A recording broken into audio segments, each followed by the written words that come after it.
it is very essential in any science to have fundamentals cleared up. People have become more dogmatic. They stick to their method and their ideas that they hold.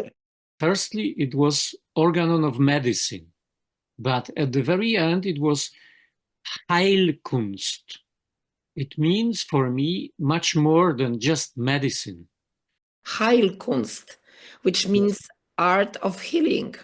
Hahnemanian homeopathy, in my understanding, is to support healing and full recovery, not just control the process. Hello, homeopaths. This is Homeo Sapiens. My name is Barbara Liberowicz. My guests today are Dr. Robert Zawiślak and Dr. Sanjay Modi. Please excuse my voice. So probably it means I should not talk too much. The idea of this meeting was to discuss Organon and how important Organon is in our today's homeopathic life. Please introduce yourself, tell us about your background and current activities in homeopathy. I have been involved in the field of homeopathy just after my graduation. It means from the early 80s. I've got my diploma in 1983, and then met, I can say now, personal teacher in the person of Dr. Stanisław Jędrzejczyk, at that time living in Krakow, and now being retired medical doctor, having a very small practice, mostly based on telemedicine, and from time to time visiting Krakow and working in a longevity clinic. So enjoying that so-called time out of the pressure. I'm not anymore in a relation with some 30, 40 patients a day. So I appreciate this. And from clinical background, I'm a general rehabilitation specialist, involved a bit in Chinese traditional medicine and supplementation ideas and anthroposophical medicine. But the main heart desire and my mind attitude was homeopathy for all that years until now. I'm Dr. Sanjay Modi from Mumbai, and I have been a part of homeopathic fraternity for maybe more than 40 years. I think we coincide exactly when I passed out my homeopathic degree. At that time, we had LCH. That was in 1984. From there on, I had a long journey with a lot of homeopaths, Indian, local, as well as international. And I have been teaching homeopathy to homeopathic students at one of the prime colleges that is in Mumbai. I have been interested in, promoting homeopathy more so, keeping in mind the fundamentals and the basics that Hahnemann had put across to the profession. And I have been teaching Organon as well as Materia Medica for a quite long amount of time. Recently, I have just written a book, Organon Made Easy, which is a very simplified version of Hahnemann's sixth edition. Let me present it. Yeah. Okay. Where I have, made it in a very easy format so that it becomes very easy for anyone who wants to read Organon or refer to Organon. It seems to be a very difficult meeting for me. I was thinking what to do, so I wrote some thoughts and sent to you both. And then I opened the bag, I carry my computer, and I found this. So this is Okay, sorry. your Yeah. Sapiens journal. No, Uh, that's good. I know, but wait a sec. So first of all, this is a symbol here. It's of Homo sapiens, but symbol here, it's very typical, like #1 Polish symbol for communistic party. And this was the content here was against any like dogmatism in homeopathy. I knew. So this was issued on May the 1st, 1995, and this And the colors are like 1st of May. This was we had just left communistic state, so this was like probably at that time was too much. But then I opened this journal, and I couldn't believe my eyes because I saw something like here, and this was like a debate between two Roberts. Robert, do you remember we had a debate with two Roberts? I just remember a table sitting in three. This was probably covering a lot of topics we are going to probably touch today. So this was the debate between Robert Zawiślak here and Robert van Hasselen. I have no idea why he came to Poland. I only remember we visited you in Kraków, but this is said here.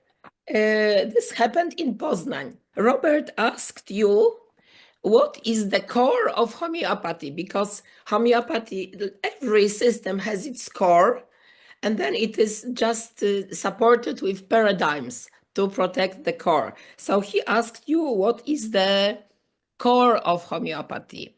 And now I ask Robert if you remember what you answered. I'm not sure if I will be in the same position now as years before, but simillimum principle looks like the core. Exactly, you answered like simillimum. Sanjay, what would be your answer? What is the core of homeopathy? yeah, simillimum itself. Yes, the law of similars is the basic, core or the foundation over which everything started or rests around. Yeah. So we have core simillimum core, and then we have a lot of paradigms which we can agree or don't agree. But since there are a lot of more and more paradigms, we were talking about dogmatism in homeopathy, which is now something, because we have like gurus, and it's sometimes it's reminding of the religion. Homeopathy is the science, and in the science we need rules, and sometimes it is easy to rely on some prophet or somebody who will tell you the rules, and just opposite to art, because nobody makes rules in how to make art. Robert, you said that if people get very passionate, they have a lot of heart for homeopathy, it is very easy to become dogmatic. And because of the love of homeopathy, and then you said that we have to be ready for any shifts in the our perception, and what should be more important than love for homeopathy should be love for the truth. What happens is there are rules, and rather than rules, I would say there are principles. Science by itself, rests on principles, and certain principles are very fundamental, meaning there has to be a growth that has to happen with any science as such, but that has to be in line with the fundamentals that have already been established. Because if we probably see even physics, let's talk of that particular thing.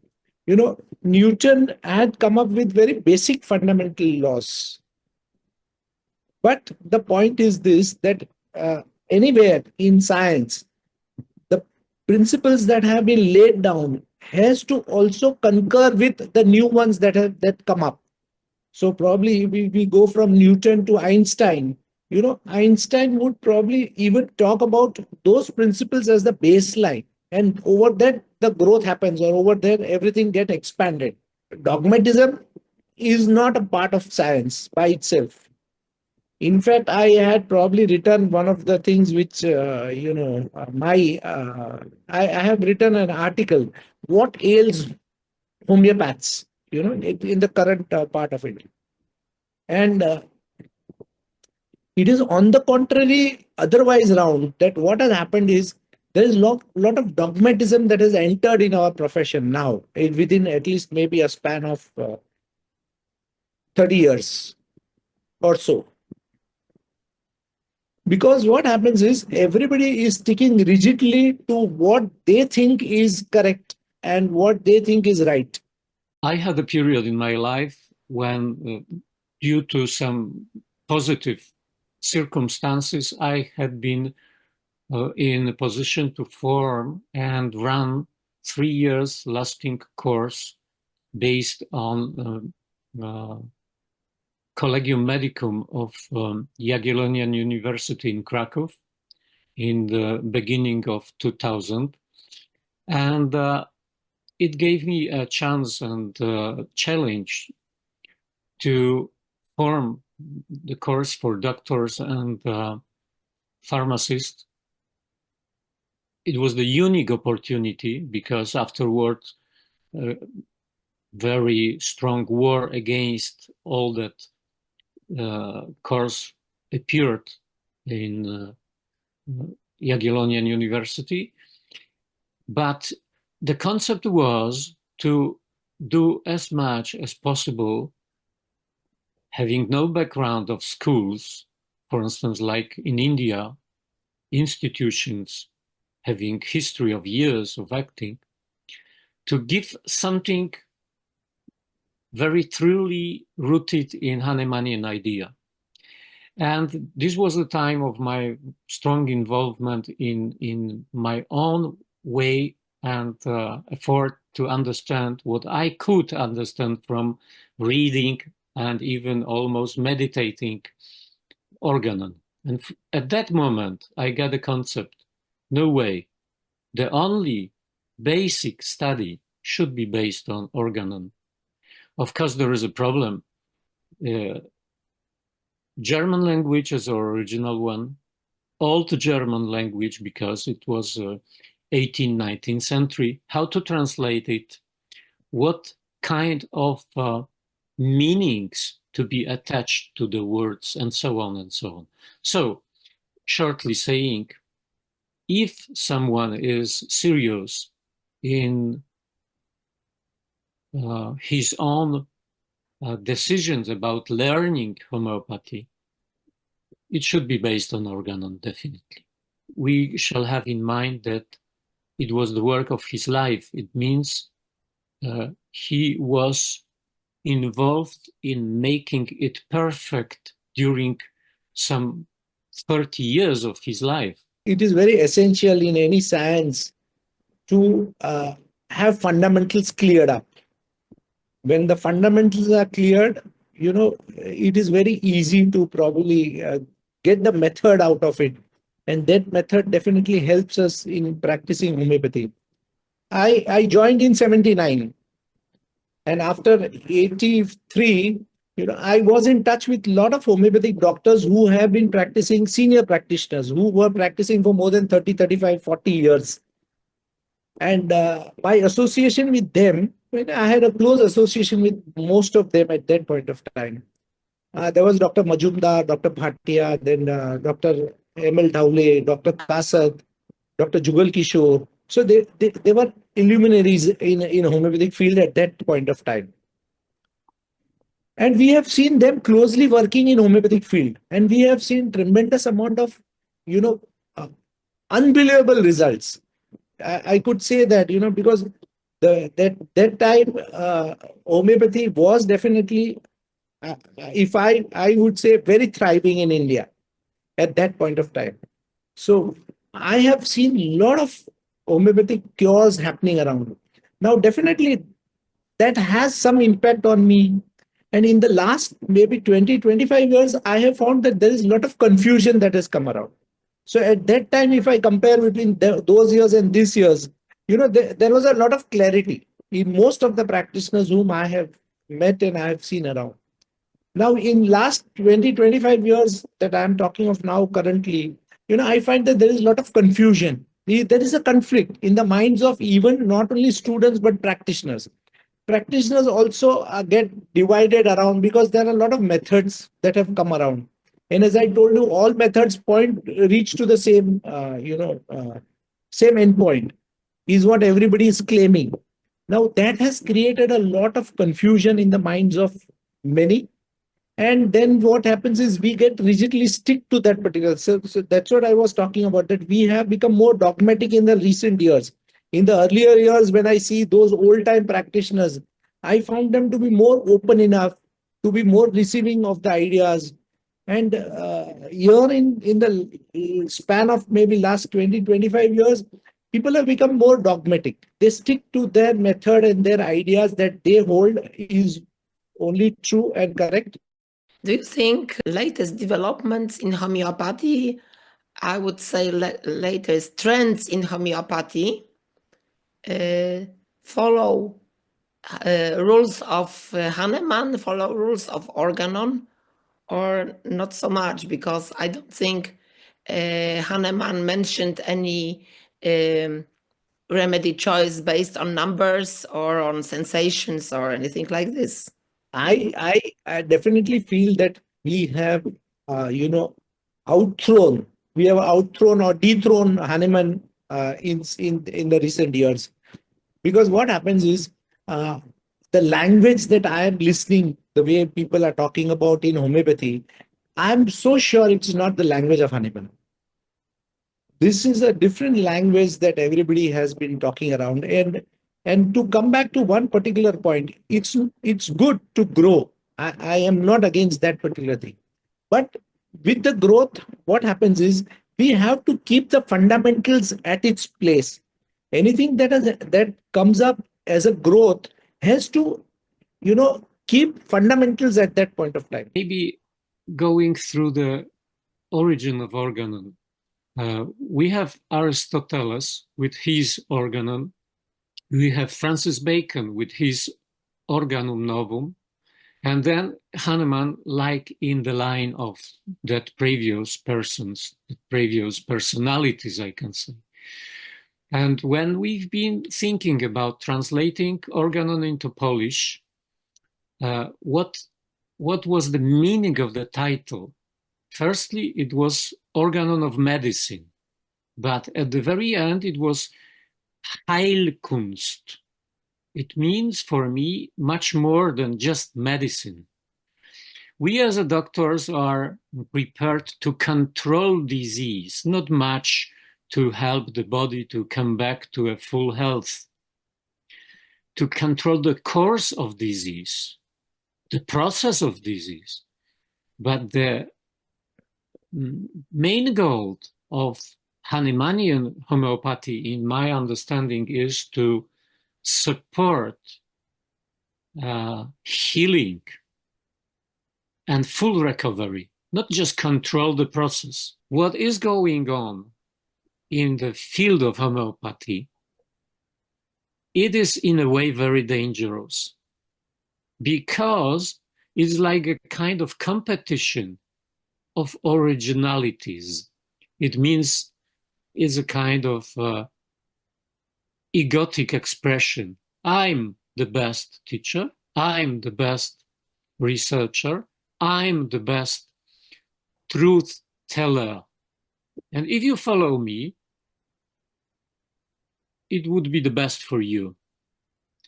Instead of I'm searching for a truth, if you can join me for a while, maybe together we can discover something and the others will add their parts. And in that way, together we could build something of value.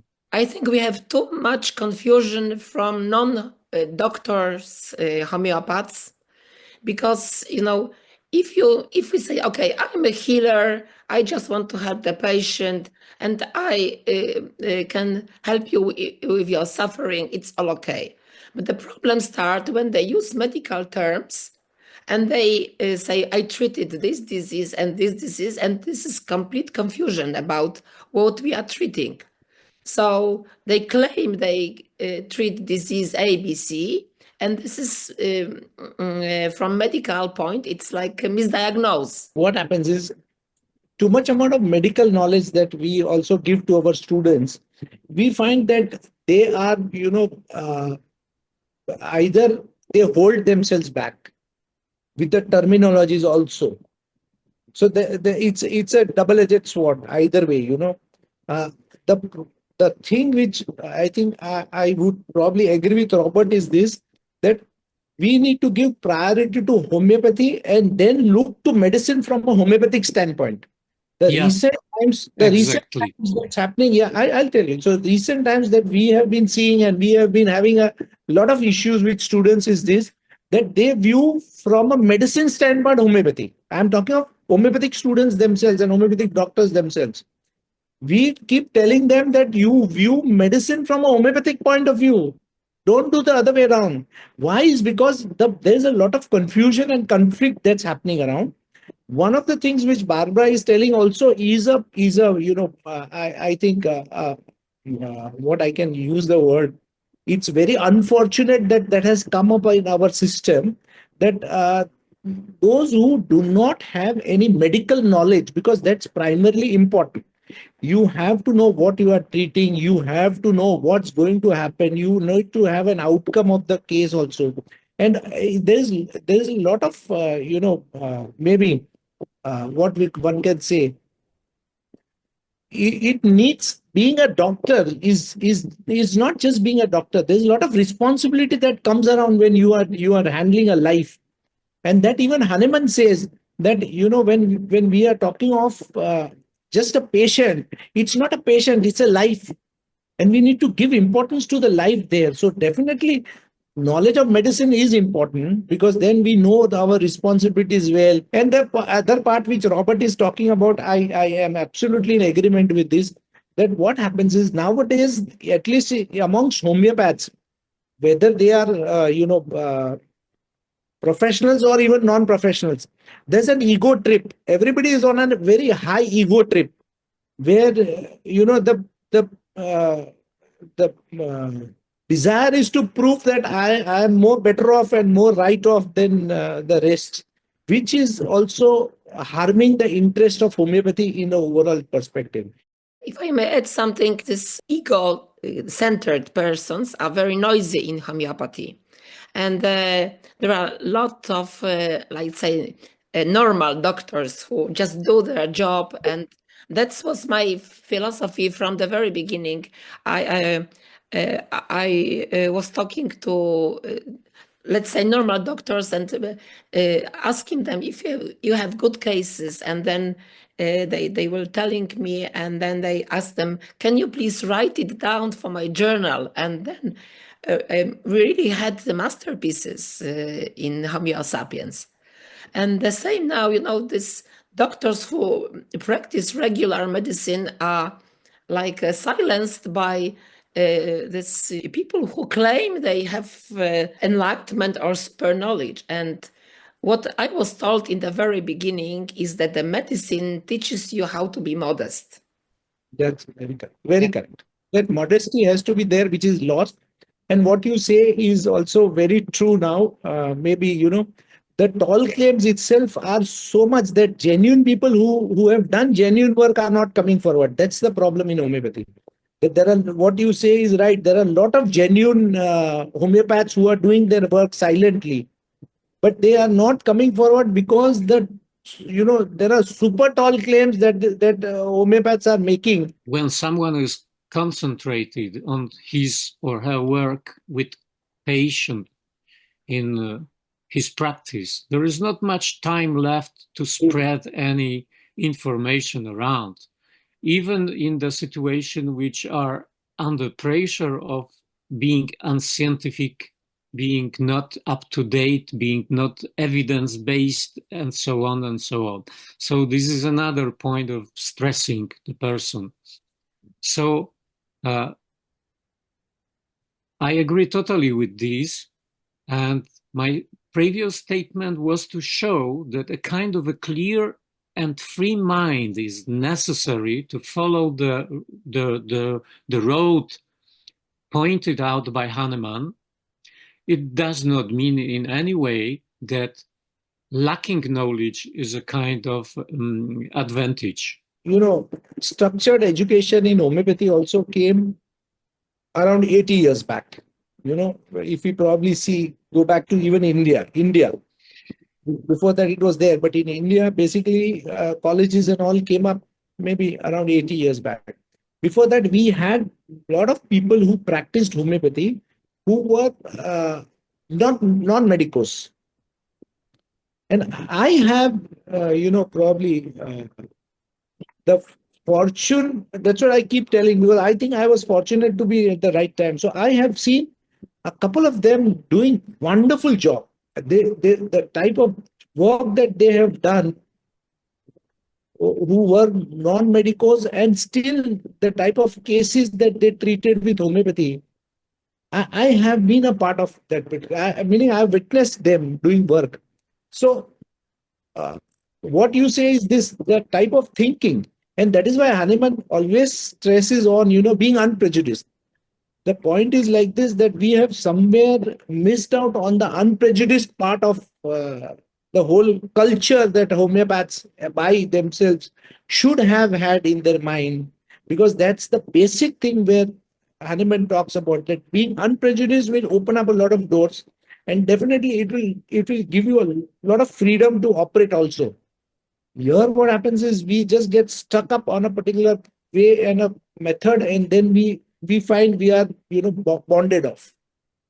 So okay, I wanted to come back to what Robert mentioned about the original word used by Samuel Hahnemann, Heilkunst, which means art of healing. yes, Art of healing is always a part of the total culture or total society. So if you live in the society where there is no so much medical diagnostics everywhere, and the people are thinking in terms of the symptom, not so much about the investigation, it's totally, probably it works perfectly. But you know, now we live in the society where everybody is overdiagnosed, overtreated, attacked with informations, and they are scared with possible consequences of not taking medicines. So you have, at least you need some knowledge to counteract this. If I can make a remark, one of the sessions you've presented in Homeo sapiens connected with the growth of tissue on valve of heart, presented by a doctor from yes. Just take this into account. It could be totally fatal. It could be detrimental for a person on a mind level, on emotional level, because it was scary. And then we are, as viewers, witnessing something like magic. It disappeared, not being tracked during the actual time. Just we see beginning and we see the end. End means result or coincidence of using Arsenicum album. Because we have no documentation to be 100% sure that Arsenicum was the reason for disappearance. We assume that. But anyhow, it happened. So The meaning is, for me, that we are misusing diagnosis to cut down the real possibilities of human being. In that way, we are scaring patients, we are harming patients, and so on and so on and so on. What you mentioned about Dr. Jegel's endocarditis case was completely fitted in the medical system and good medical system of South Africa. The case was well documented. There was a heart ultrasound in the beginning and heart ultrasound in the end of homeopathic treatment, and this fitted both principles of homeopathy, good homeopathy, and principles of good cardiology. I'm not discussing with this part. I'm discussing with the something beneath. That's all good, and maybe it is the best for now we can achieve. That's good. But at the background is a kind of a lesson for me. Yeah? What to be kept silent, what not to be shared with the patient in an optimal situation, what to be done, and what result is expected to come. It was shown in this case. Yeah? The optimal achievement, the part of a secret, how body operated these without detrimental consequences. Patients themselves are nowadays so much educated, or probably, it's half knowledge is very dangerous, that they only come to us and say, oh, this will happen, so what you're doing. Now it becomes a little difficult for us to probably hold on information from patients, because then patients feel that doctor doesn't know anything. Yeah, I think we could talk for hours like this. Yes, can go on. So I ask you now for your final comment. Definitely, not only Organon, but all what was written by Hahnemann put together is the background, is the foundation. And to wisely choose from that proper understanding, to draw out proper understanding of the method of homeopathy is crucial. And then it gives a possibility for safer experimentation, for choosing the proper ideas, for choosing the proper path, how to practice. This would probably cut down, this attitude would probably cut down all the misguiding ways. For me, as I told you, Organon is a roadmap. And we always need to, search Google when we have to travel somewhere. So it not only gives us the time and the direction in which we have to move around. Similarly, Organon gives us the direction, and also it gives us purpose. I think one of the important points which I have understood from Organon very much is this, that it gives you a lot of purpose to do what you are doing. So it clears up a lot of confusion, and the conflict that is currently plaguing homeopathic world is what I can say about Organon. I would like to present Organon, Made Easy by Dr. Sanjay Modi, which is written, I would say, in the form of cartoon. And yeah, for those who are not patient enough or not persevere enough to read Organon, like in original version, it's worth considering. And Dr. Robert Zawiślak is author of the book Basics of Classical Homeopathy. It is in Polish.